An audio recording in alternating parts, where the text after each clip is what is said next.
Hello, मी आहे मालती आणि मी सुरू केला आहे एक नवीन इनिशिएटिव्ह. सो वुमन्स डे होता तर मी ठरवलं का नाही असं काहीतरी करावं ज्याने सगळ्या स्त्रियांना कुठेतरी मदत होईल. सो मी वेगवेगळ्या रोलमधल्या स्त्रिया आणि त्यांचे प्रश्न पाहिले आणि एक छोटासा प्रयत्न केला आहे की या प्रश्नांना कुठेतरी उत्तरं मिळावीत. बरं, या प्रश्नांची उत्तरं मी कुठल्या तरी पॉप्युलर किंवा आयडियल व्यक्तीकडून घेतली नसून तुमच्या आणि माझ्यासारख्या सामान्य स्त्रियांकडून घेतली आहे, ज्यांनी हे प्रश्न आजूबाजूला त्यांच्या लाईफमध्ये और आसपासच्या लाईफमध्ये पाहिले आहेत. सो 7 दिवस 7 नवीन स्त्रियांना आपण भेटणार आहोत आणि आजचा व्हिडिओ आहे एक ट्रेलरच पहा तुम्ही. तू फर्स्ट यायला पाहिजे युनिव्हर्सिटीमध्ये असं तू अभ्यास कर. आणि मी खरोखर आले पण फर्स्ट. हे जेंडर इक्वॅलिटीच्या नावाखाली आपण जे कन्सेशन घ्यायला बघतो आपण ते टोटली बंद करायला पाहिजे. ही ऍडमिशन घेतली 1988 मध्ये. ते म्हणायचे सिव्हिल इंजिनिअरिंग करून काय करणार, त्या तसली कामं जमणार नाहीत. पण आजकाल एरियलची म्हणा किंवा कुठली ऍडव्हर्टाइजमेंट आली की पुरुषांना दाखवतात कपडे वगैरे धुताना. तो हा एक चेंज आहे जो आधी नसायचा. तर आता आपले गेस्ट आहेत माझ्याच ऑफिसमधल्या अनघा टोने, आणि त्यांना आपण का निवडलंय की त्यांना एक सक्सेसफुल करिअरचा अनुभव आहे. सो मला जाणून घ्यायचं आहे स्वतःला सुद्धा की असं सक्सेसफुल करिअर प्लस घर आणि हे सगळं कसं मॅनेज करता येतं. बरं, तर चला आपण त्यांच्याशी गप्पा मारूया. हाय अनघा. हाय मालती. कशा आहात तुम्ही? मी ठीक आहे, तू कशी आहे? मी मस्त. कसं शेड्यूल आहे तुमचं, काय चाललंय? सध्या खूपच हेक्टिक शेड्यूल आहे. अच्छा. Busy schedule. हो ना. मला सांगा या वुमन्स डेला काय प्लॅन आहेत बरं तुमचे?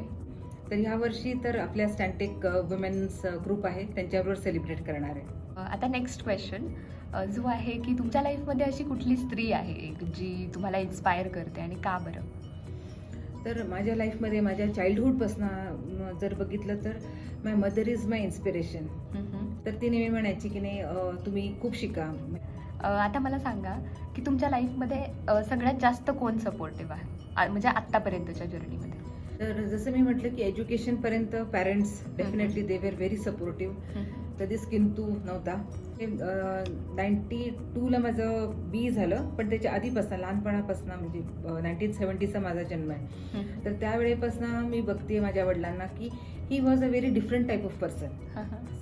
की ज्या वेळेला दुसरी लोक हा विचार करायची की मुलींची लग्न करायची आहेत किंवा मुलींना जास्त एज्युकेशन द्यायची गरज नाही आहे, पण त्यावेळेला ते असं विचार करायचे की नाही आपण मुलींना इक्वली एज्युकेट करायला पाहिजे and they should know study and they should progress in their career. ते म्हणायचे जे करायचं तुम्हाला ते तुम्ही करा, जे तुम्हाला आवडतं ते तुम्ही आयुष्यात करा असं. अरे वा, किती छान थॉट आहे हा. आय विश सगळ्यांचे पॅरेंट्स इतके सपोर्टिव्ह असावे. आणि त्याच्यानंतर लग्न झाल्यानंतर माय हजबंड. माझं जेव्हा करिअर चालू होतं म्हणजे 10 वर्षानंतर 92 मध्ये मी बी झाले, 94 मध्ये माझं लग्न झालं, पण 2002 मध्ये मी ऍडमिशन घेतली एमटेकसाठी. तर त्यावेळेला ते म्हणाले की नाही तू कर, तुला आवड आहे ना म्हणजे शिकायची तर तू कर. आणि तेव्हा माझा मुलगा फक्त 2 वर्षाचा होता. But he said I will take care of him, you don't worry about him. तू फर्स्ट यायला पाहिजे युनिव्हर्सिटीमध्ये असं तू अभ्यास कर. आणि मी खरोखर आले पण फर्स्ट, आणि त्यांनी मला त्याच्यासाठी बक्षीस पण दिलं. तनिष्कचं घड्याळ ते अजूनही माझ्याकडे आहे. तर he is very supportive even today. म्हणजे काही पण असू देत, मी खूप ट्रॅव्हल केलेत म्हणजे मोर दॅन 20 कंट्रीज म्हणू शकतो की मी इतकं ट्रॅव्हलिंग केलेलं आहे. किती छान. My husband was very supportive in this journey. कारण ते मला कधीच म्हणाले नाही की तू का ट्रॅव्हल करतेस किंवा तू का जातेस, बिकॉज ही अंडरस्टँड्स ना the meaning of education and meaning of the career for a woman. I wish की ही सपोर्टिव्ह अशी व्यक्ती प्रत्येकाच्या लाईफमध्ये असावी.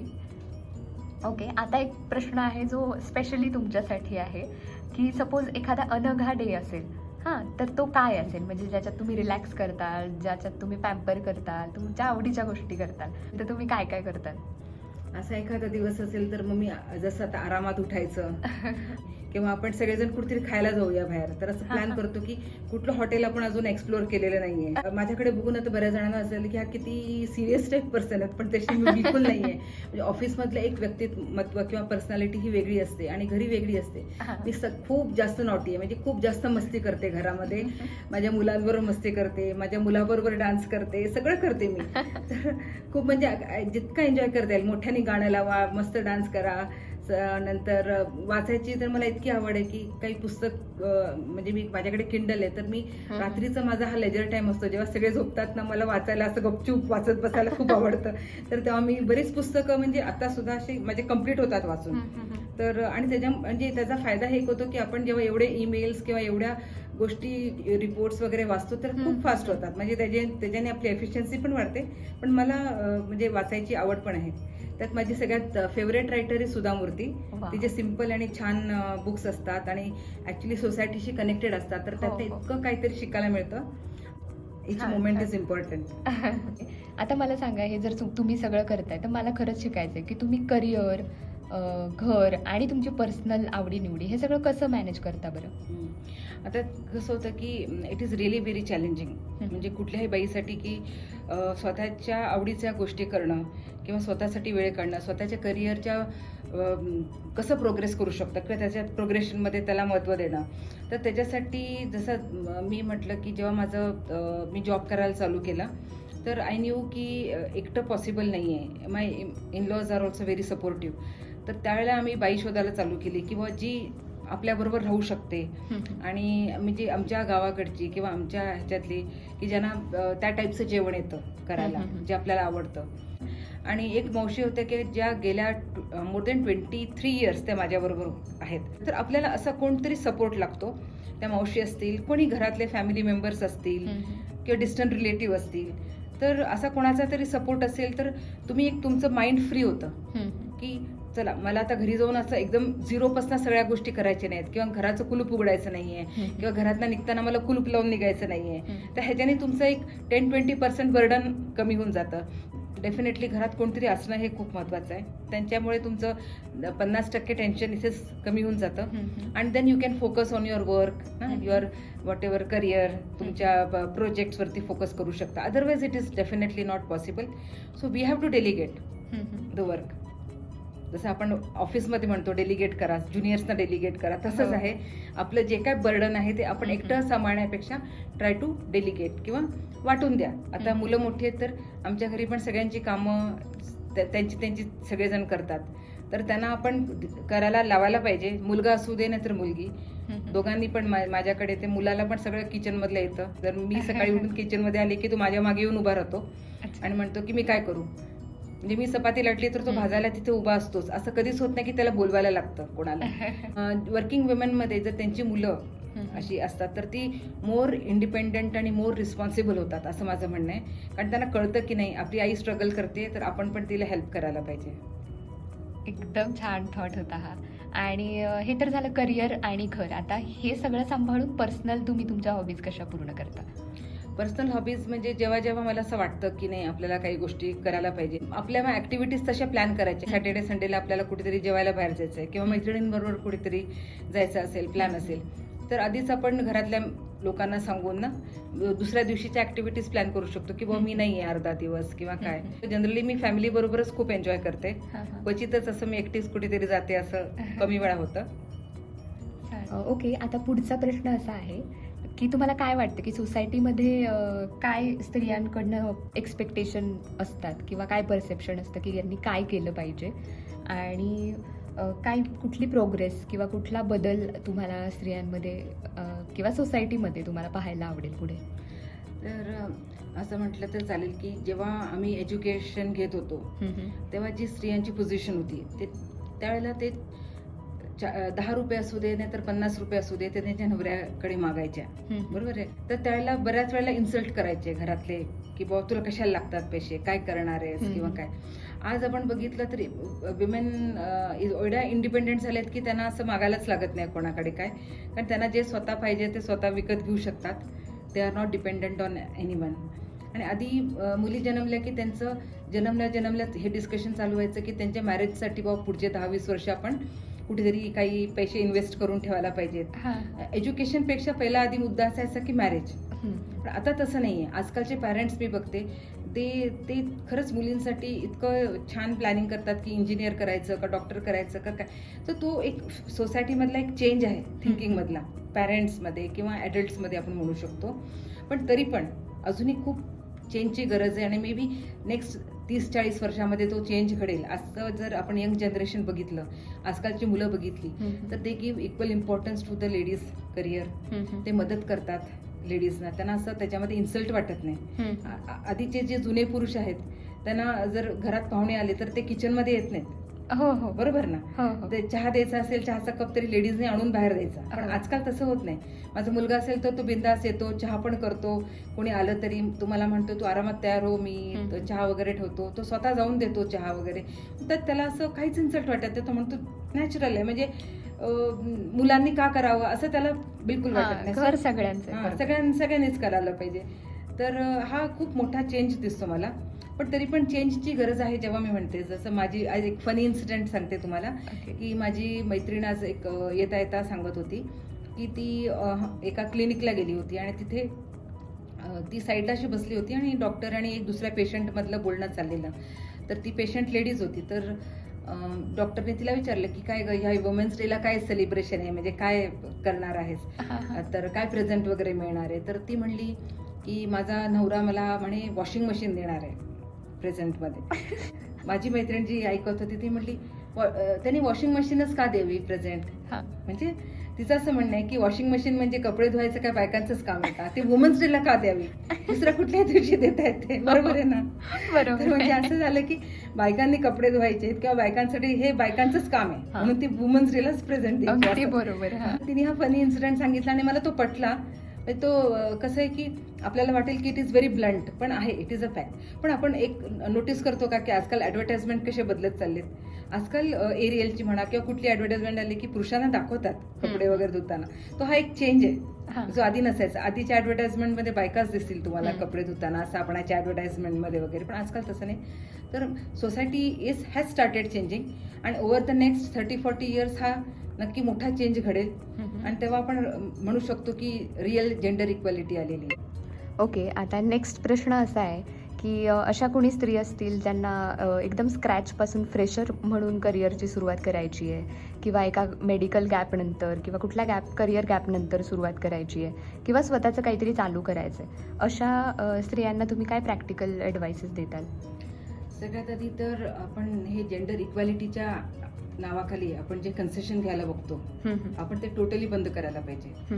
ठीक आहे, काही लेडीजना किंवा जे गावात किंवा रुरल एरियाजमध्ये राहतात त्यांना एक ऑपॉर्च्युनिटी देण्यासाठी जेंडर इक्वॅलिटीच्या नावाखाली जे काही गव्हर्नमेंट जॉब्स किंवा ज्या काही फॅसिलिटीज असतात, कॉलेजेसमध्ये काही फॅसिलिटीज असतील ना, तर ते त्यांनी घ्यायला हरकत नाही.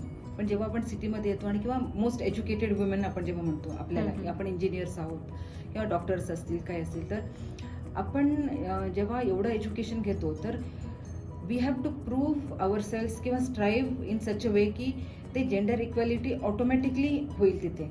तर तिथे आपण आपल्या कामामध्ये कुठेच कमी पडायला नाही पाहिजे. We should equally work hard, we should equally take similar efforts to our other counterpart पण म्हणतो ना तसं.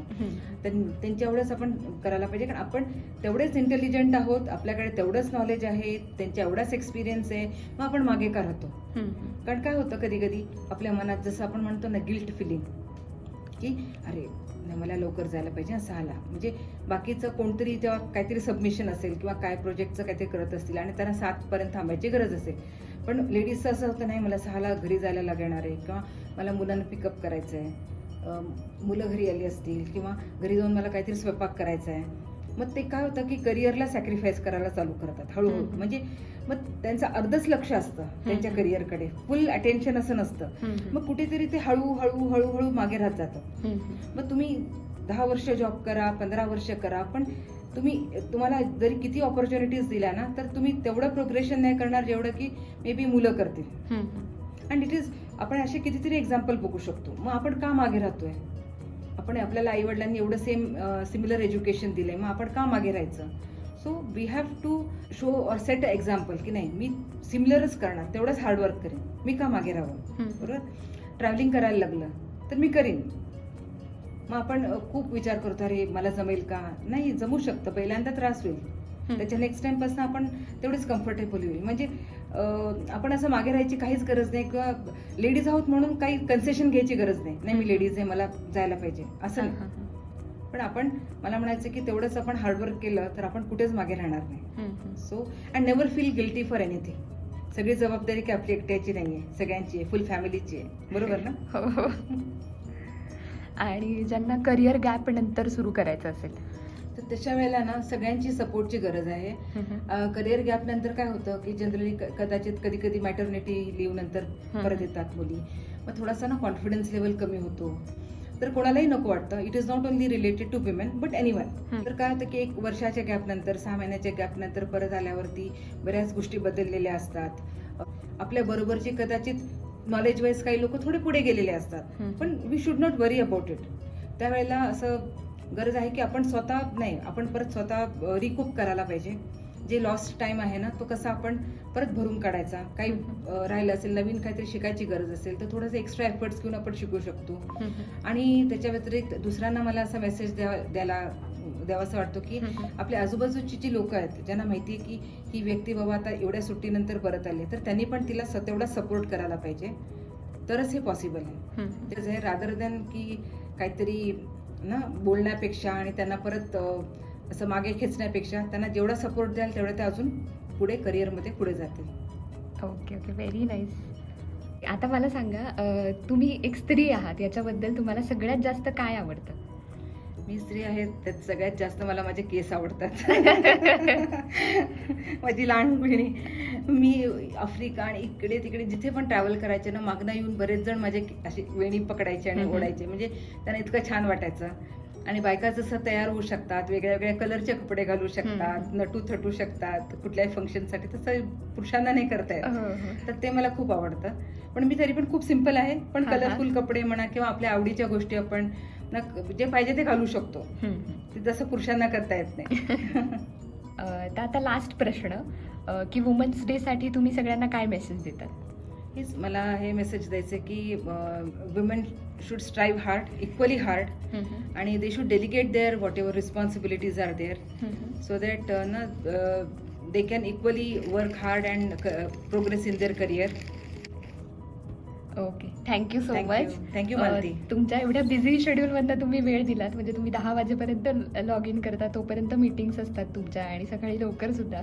तरी पण अशा शेड्यूलमध्ये तुम्ही थांबून मला वेळ दिलात, त्याच्याबद्दल थँक्यू सो मच. हे जे एक छोटंसं गिफ्ट तुम्हाला, happy women's day in advance. जर तुम्हाला वाटत असेल की हा व्हिडिओ कोणाला मदत करू शकतो तर त्यांना शेअर करा.